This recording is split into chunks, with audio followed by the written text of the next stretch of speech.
Hi guys, അപ്പോൾ ഇന്നത്തെ നമ്മളെ വീഡിയോ ഒരു സ്പെഷ്യൽ വീഡിയോ ആണ് കേട്ടോ.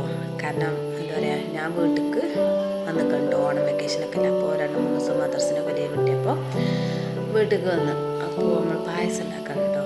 സേമിയ ഇവിടെ പാക്കറ്റിൽ കണ്ടപ്പോൾ നമ്മൾ പായസം വെക്കരുത്. അപ്പോൾ താത്തയും കുട്ടികളൊക്കെ വന്ന്.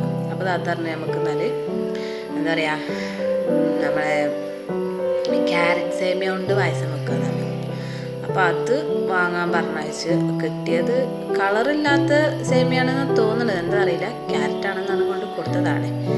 എന്തായാലും നമ്മളെ ചവ്വരി വറുക്കാൻ വെച്ചത് അത് നന്നായിട്ട് ക്രിസ്പി ആയിട്ട് വറുക്കണം കേട്ടോ. നല്ലോണം വറുക്കണം പറഞ്ഞാൽ നല്ലോണം വറുക്കണം. അപ്പോൾ അതിൻ്റെ ഇടയിൽ നമ്മളെ പാലും കൂടെ തിളപ്പിച്ചെടുക്കണം. അതിൻ്റെ ഒപ്പം തന്നെ മറ്റടുപ്പത്ത് വെച്ചാൽ മതി. അങ്ങനെ എന്താ പറയുക, നമ്മളെ ചവ്വരി വറുത്ത് ക്രിസ്പി ആയിട്ട് വറുത്ത് മാറ്റി വെച്ച്, പിന്നെ ആ ചെമ്പക്ക് തന്നെ നമ്മൾ കുറച്ച് നെയ്യ് ഒഴിച്ചിട്ട് നമ്മളെ ക്യാരറ്റ് സേമിയ ആണ് എന്നാണ് പറഞ്ഞത്.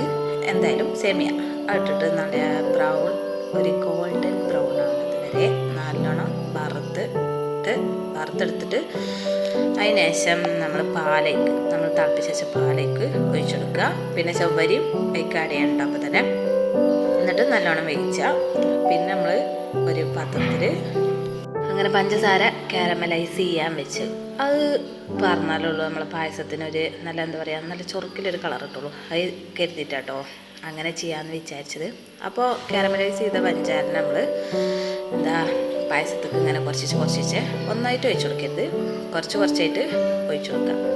പിന്നെ കാരമലൈസ് ചെയ്ത പാത്രം ഏതാണെന്ന് നമുക്ക് മനസ്സിലായിട്ടുണ്ടാവും. നമ്മളെ എന്താ വെള്ളപ്പച്ചട്ടി ഉണ്ടോ, മീൻസ് പാലപ്പച്ചട്ടി, നമ്മൾ കാണാതെടുത്താണ്, കണ്ട ചീത്തൊക്കെ പറയും.